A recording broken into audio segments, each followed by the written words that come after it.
Olá pessoal, mais uma vez nos juntamos para fazer análise e estudar a terceira aliá da porção semanal da Parashá Pinhas, que está no livro de Bamidbar, que é números, né? Números 26, 52 até 27, 5. Legal? Bom, vamos ver aqui as nossas condições técnicas, nossos ajustes técnicos, né? Nossos ajustes técnicos aqui são muito importantes também. Certo? Bom, aproveite, curte, compartilhe para nós darmos início a mais um estudo dessa aliá da porção semanal. Com a graça de Deus, que as palavras da nossa boca, nas peças do nosso coração possam ser aceitas em ti, Senhor, nossa rocha, nosso Redentor. Mas, Senhor, tua obra prospera a obra das nossas mãos, que mais venha em nossos dias. Amém. E amém, graças a Deus. Vamos para a introdução? Vamos falar um bocadinho da Parashá Pinhas. Essa Parashá da semana é interessante. Vamos falar de direitos. Legal? A terceira aliada para Parashá Pinhas representa uma das passagens mais significativas da Torá sobre justiça, herança, liderança e dignidade humana. Após concluir o recenseamento da nova geração que sobreviveu, né, do deserto, Hashem ordena que a terra de Israel seja distribuída entre as tribos. Em seguida, surge um episódio singular. 5 filhas de Tziloferrad apresentam uma petição diante de Moshe Rabbeinu, de Eleazar, os príncipes de toda a congregação, pedindo que a herança de seu pai não desapareça por não ter deixado ele filhos homens. Essa narrativa, ela marca um ponto decisivo na revelação da Torá, demonstrando que a justiça divina não é rígida nem arbitrária, mas responde à verdade e à retidão. A resposta de Moshe não é imediata. Ele leva o caso diante de Hashem e estabelece um novo princípio jurídico para Israel, sob a ótica do Pardês. Essa aliá trata a relação entre justiça, misericórdia, de responsabilidade coletiva, dignidade da família e da revelação progressiva da vontade divina. Então vamos lá? Bom, o sentido literal, que é o contexto histórico da Parashá do Pshat, tá? O primeiro nível de entendimento, que é o sentido literal, esse contexto histórico. Deus instrui que a terra de Israel deva ser dividida por sorteio entre as tribos, proporcionalmente ao número de famílias. Em seguida, surge o caso das filhas de Tziloferrad, que se aproximam de Moshe e pedem herança, pois seu pai morreu sem filhos homens. Moshe leva a questão diante de Deus. Bom, literalmente, a herança da terra é organizada. Aparece uma situação inédita, um ineditismo que exige decisão divina sobre o direito de sucessão, o direito sucessório, com suas peculiaridades. A divisão por sorteio. Deus ordena que a terra de Israel seja dividida com base no número de pessoas contadas no censo. É assim que vai ser dividida a terra. 26, 52, 54. Mas o local exato de cada tribo deve ser determinado por sorteio. Um é pelo censo e o outro é por sorteio. Pelo censo é o número de pessoas contadas, é a divisão feita da terra. E o local determinado por sorteio, o Goral divino, que é 26, 55 até 56 e 56. O censo dos levitas Os homens da tribo de Levi são contados à parte, a partir de 1 mês de idade, totalizando 23 mil. Eles não recebem a porção da terra, 26, 57 a 62. O pleito das filhas de Zelofehad. 5 irmãs: Marlá, Noá, Roglá, Milcá e Tirsa. Aproximam-se de Moshe e das lideranças do tabernáculo, no tabernáculo, né?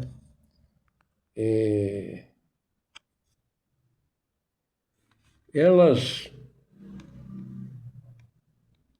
argumentam que seu pai morreu no deserto sem que tivesse filho homem, ok? E morreu pelo seu próprio pecado. Ele morreu não foi por causa do pecado de Cora, não. Foi o seu próprio pecado. E não deixou nenhum filho homem para que pudesse pleitear a terra. Tivesse direito, né, de herança. Eles pedem o direito de herdar, elas pedem o direito de herdar essa porção de terra que caberia a ele, para que o nome de seu pai não seja apagado. A consulta divina. Diante do caso jurídico, Moshe leva o caso diretamente perante o Eterno. 27:5. A distribuição da terra. Agora vamos ver aquele contexto histórico, né? Esse é um contexto histórico.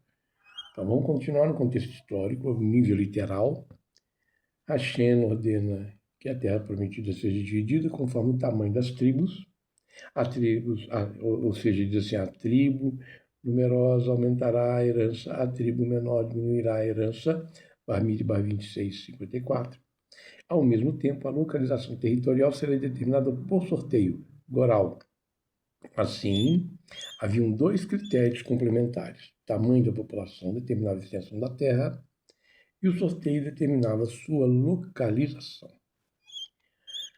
Esse sistema revela tanto a responsabilidade humana quanto a providência divina.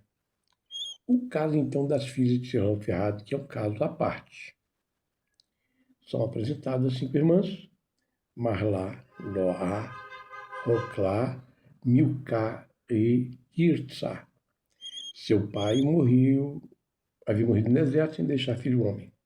Elas reclamam porque o nome do nosso pai seria retirado de sua família, e quando morre não deixando nenhum herdeiro, o nome desaparece.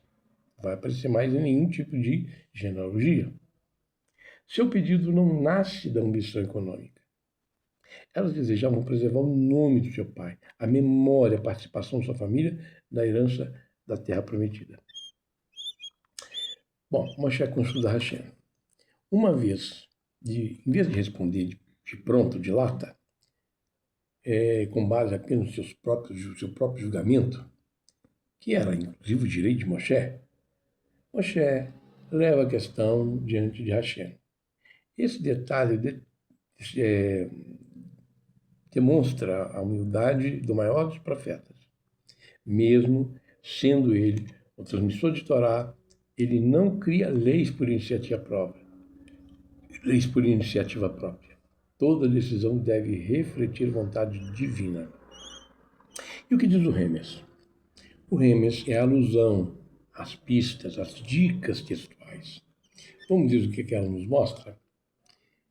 O episódio das filhas de Zelofehad alude à ideia de que a voz feminina também tem lugar na revelação. Elas não apenas pedem, mas argumentam com lógica e fé. A herança não é apenas material, mas espiritual. Cada alma busca sua porção na terra prometida. O Remes investiga as pistas gramaticais, conexões ocultas e numerologia. O sorteio que fala. O texto diz: Segundo o mandado do sorteio, se repartirá a sua herança. 26:56. O Talmud, em Bava Batra 122a, faz uma alusão de que o sorteio não era mero acaso. O Urim e Tumim, peitoral do sumo sacerdote, brilhava e a própria urna do sorteio clamava miraculosamente, dizendo em voz alta qual porção de terra pertencia a qual tribo. Muito bacana. A ordem dos nomes. Nos versículos das filhas de Zeloferhad, os nomes das 5 irmãs aparecem em ordem diferente ao longo da Torá. No Tratado Talmúdico de Bava Batra 119a, os sábios explicam que isso alude que elas eram completamente iguais em retidão e sabedoria, não havendo prioridade de mérito espiritual entre elas. A terra como herança espiritual. A terra de Israel representa muito mais do que território. Ela simboliza o lugar onde a presença divina se manifesta de maneira especial. Receber uma porção significa receber uma missão. Cada família possui um espaço único dentro do plano divino. O sorteio, chamado Goral. Na tradução judaica, o sorteio nunca representa acaso. O Goral revela aquilo que escapa ao entendimento humano. Quando o intelecto alcança os seus limites, a providência divina rasga a prática e completa o processo. Mais um detalhe sobre as 5 filhas. É interessante, eu acho muito importante revelar isso para vocês. Diversos comentaristas observam que o número 5 simboliza a completude dentro da ação humana. As 5 irmãs aparecem unidas. Nenhuma busca vantagem individual. A força delas está na unidade. Isso é muito revelador para nós. E a Drachá? O que diz a interpretação racídica, a exegese, a homilética? A exegese e a homilética vamos revelar no Talmud, Bava Batra 119b, que elogia as filhas de Zeloferhad como sábias, justas e retas. Elas são vistas como exemplo de coragem e devoção. Homileticamente, sua atitude mostra que a lei divina é viva e responsiva. Quando surge uma nova realidade, Deus revela mais da Torá. O Midrash destaca que sua demanda não foi por interesse egoísta, mas por amor à terra, ao legado espiritual de Israel. O Drash expande o texto das dinâmicas das almas, da psicologia espiritual. O amor pela terra e pelo divino. A Hassidut ressalta a grandiosidade das filhas de Zeloferhad, enquanto os homens do deserto choravam querendo voltar para o Egito ou reclamando da jornada, essas mulheres lutavam ativamente para garantir uma porção na Terra Santa. Elas representam o despertar do desejo da alma por conexão espiritual com o Criador. A modéstia de Moisés, de Moshe Rabbeinu.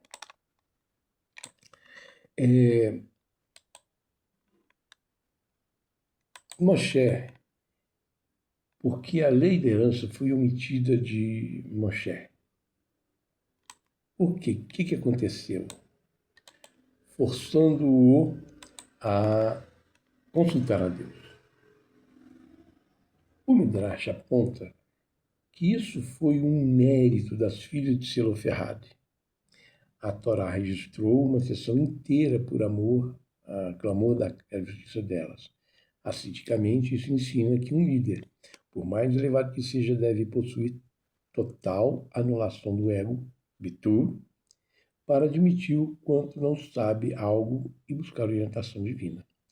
Ademais, existe um outro fato que nós podemos considerar como sendo oculto a Moshe Rabbeinu. Veja bem,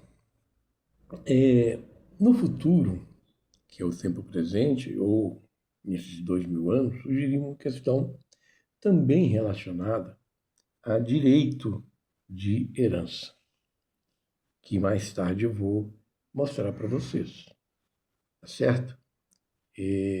Mas é importante que isso seria agora utilizado de forma ampla. O mérito das filhas de Zelophehad. O Talmud Bavili afirma que elas eram sábias, Rahmaniot, estudiosas de Torá, Darshaniot, justa, Tzadikianiot.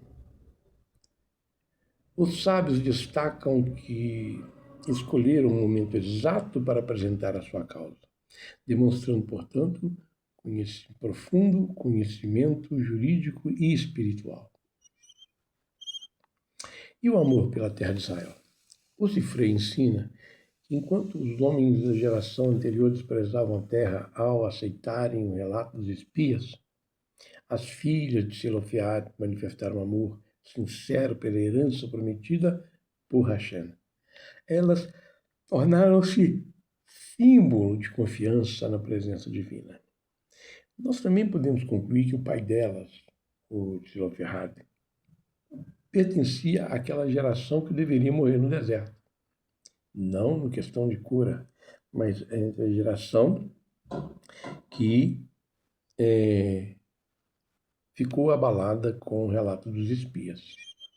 Mas elas não. A humildade de Moshe. O Midrash Rabbah observa que Hashem permitiu que essa questão surgisse justamente para ensinar que mesmo Moshe continuava dependente da revelação divina. A verdadeira liderança não consiste em saber tudo, mas em se reconhecer os próprios limites diante da sabedoria de Deus. Nós estamos chegando então agora no segredo, no Drashá, no místico, na Kabbalah Hassidut. Bom, o Zohar interpreta que as filhas de Zelophehad representam almas que anseiam por sua raiz espiritual na Terra Santa. Misticamente, o sorteio da Terra simbolizava a distribuição das energias divinas entre as tribos. O pedido das filhas revela que até almas aparentemente sem herança têm direito a uma porção na luz divina. O Zod desvenda a estrutura mística do universo e o fluxo das Sefirot. A elevação do feminino, Malhut, na Kabbalah, o homem representa a energia transmissora, Zeir Anpin, o doador. A mulher representa a energia receptora, Malhut, receptor. Quando as filhas de Zelophehad clamam por sua porção, ocorre misticamente o processo de despertar de baixo para cima. A Itaruta de Lataata. Elas retificam o vaso receptor, Malhut, forçando a luz divina a criar uma nova lei e um novo fluxo de abundância espiritual no mundo. O mistério das 5 filhas. As 5 irmãs correspondem aos 5 níveis da alma: Nefesh, Ruach, Neshama, Hayah e Yehidah. E as 5 dimensões da bondade: Hasdin, que necessárias para adentrar e santificar a matéria. A terra como reflexo do Gan Eden. Segundo o Zohar, a terra de Israel correspondia, no mundo físico, ao reflexo de uma realidade espiritual superior. cada parcela territorial ligada à raiz espiritual de uma família de Israel. Assim, a distribuição da terra não era apenas geográfica, mas uma manifestação da ordem espiritual das almas. A herança como continuidade da alma. Na Kabbalah, a herança não representa apenas bens materiais.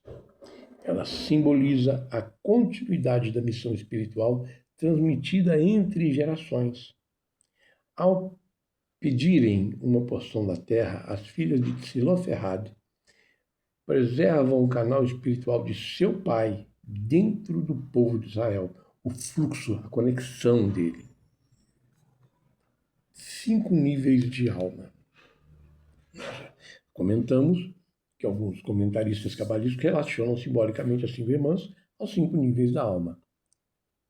Nefesh, Ruach, Neshama, Hayah e Yehidah. Assim como as 5 dimensões devem atuar em harmonia, as 5 irmãs permanecem unidas em sua busca pela justiça, revelando a integração entre o mundo material e o espiritual. Na lente e a visão da Hassidut. A Hassidut vê as filhas de Tziloferrad um exemplo de Atzmut HaRatzon, uma vontade anterior completamente alinhada com o desejo divino. A Rabat Lubavitch, com base nos ensinamentos do Rebbe Menahem Mendel Schneerson, Rebbe de Lubavitch, explica que elas não pediram privilégios, mas oportunidade de cumprir plenamente a missão que Hashem determinou para a família delas. O Rebbe destaca que o amor pela terra de Israel nasce de uma percepção espiritual. Elas compreenderam que a verdadeira herança não era a propriedade em si, mas a possibilidade de revelar a santidade naquele espaço. Outro ensinamento racídico ressalta que a postura de Moshe, relata essa postura de Moshe. A sua grandeza manifesta-se justamente por consultar Hashem. A humildade não diminui a liderança. Ao contrário, torna-se um canal mais profundo para a vontade divina.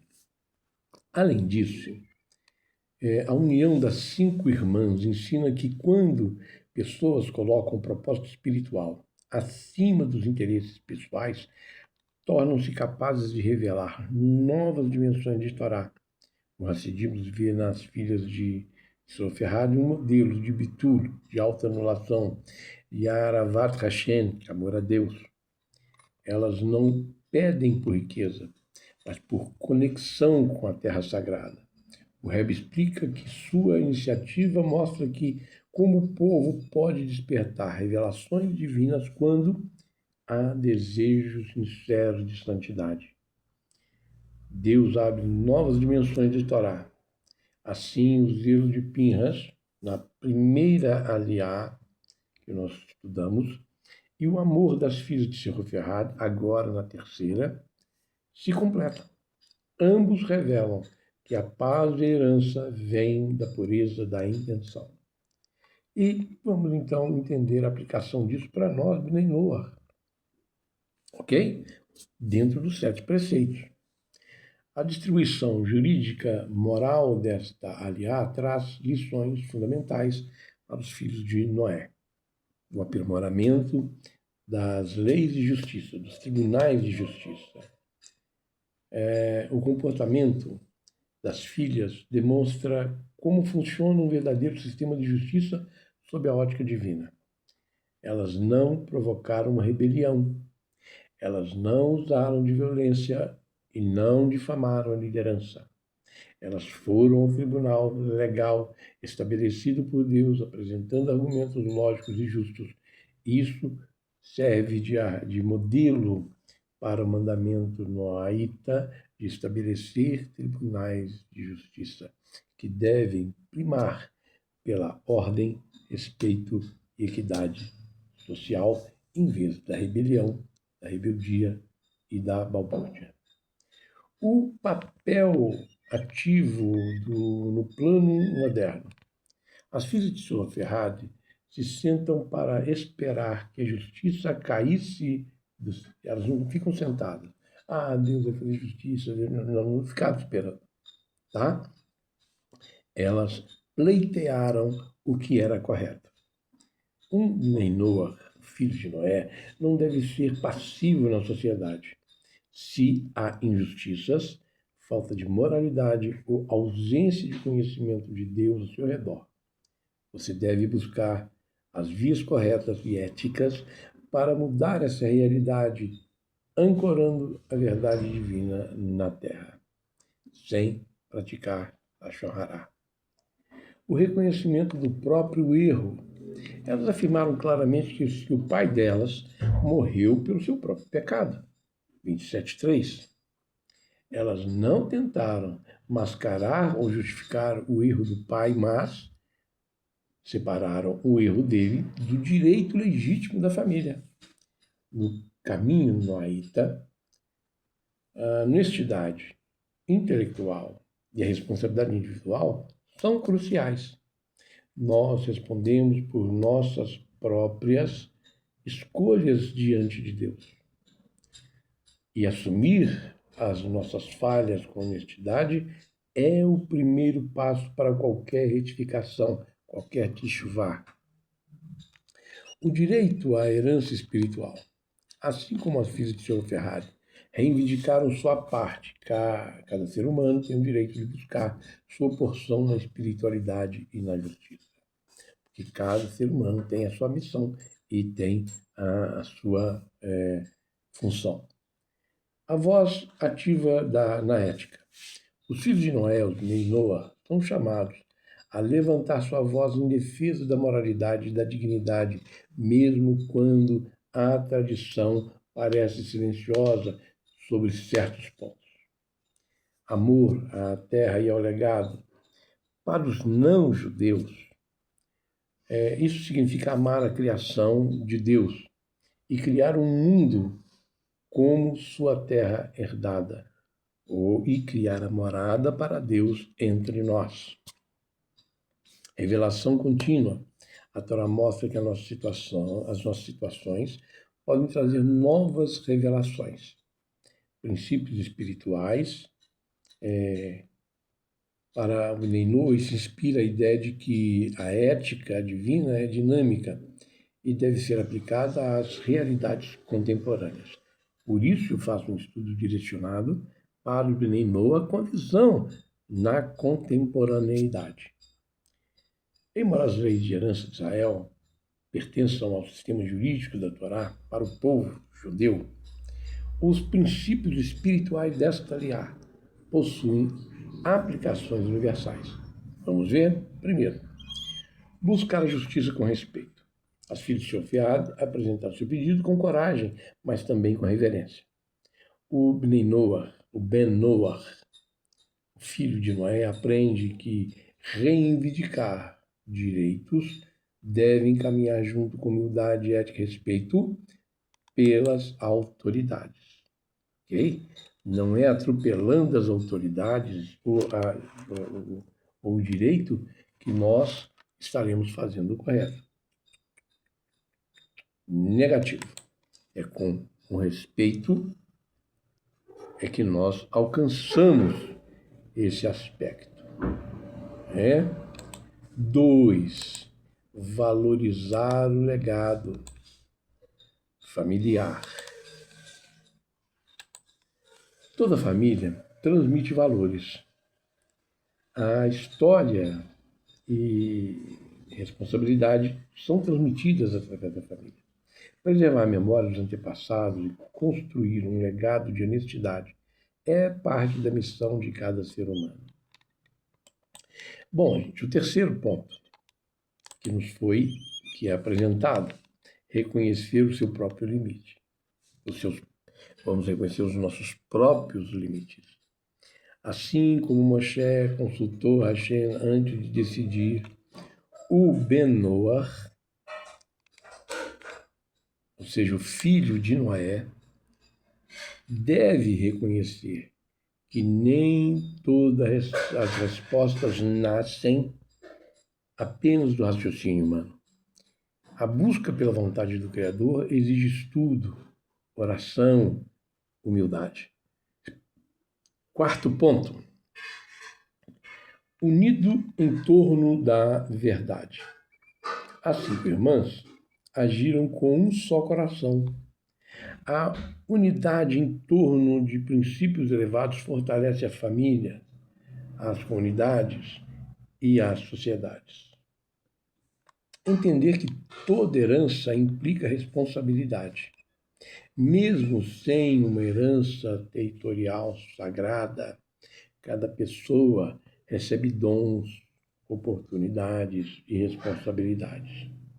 O verdadeiro patrimônio é usar esses recursos para promover justiça, bondade e santificação do nome do Criador.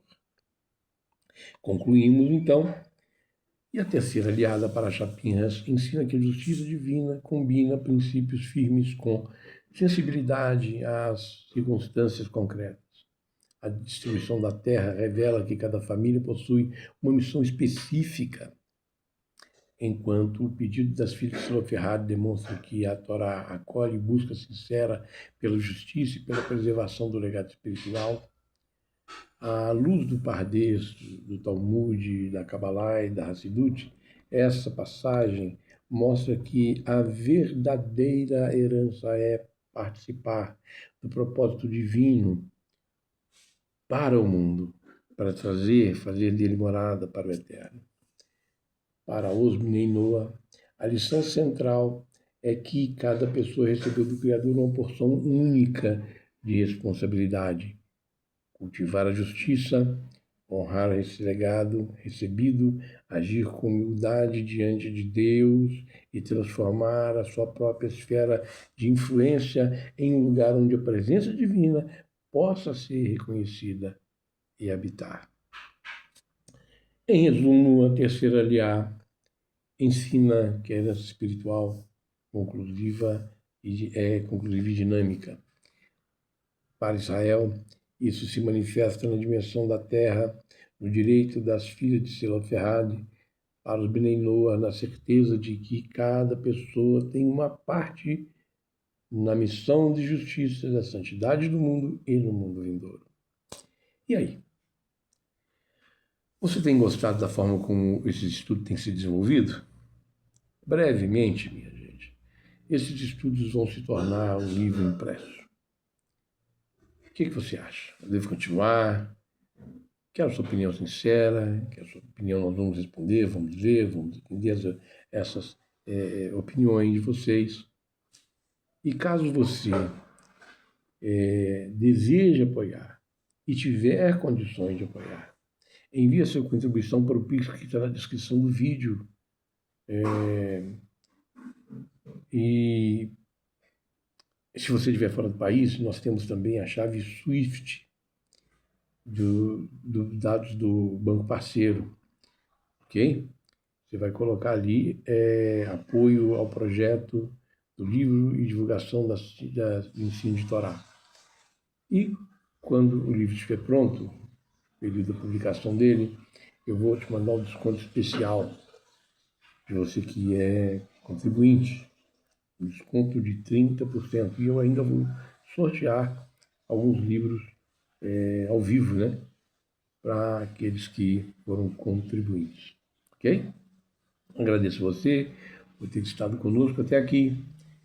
Que a graça do Eterno Bendito esteja com você, que você seja abençoado, feliz e próspero. Com a graça de Deus, muito obrigado e até a próxima transmissão. Tchau, tchau, pessoal.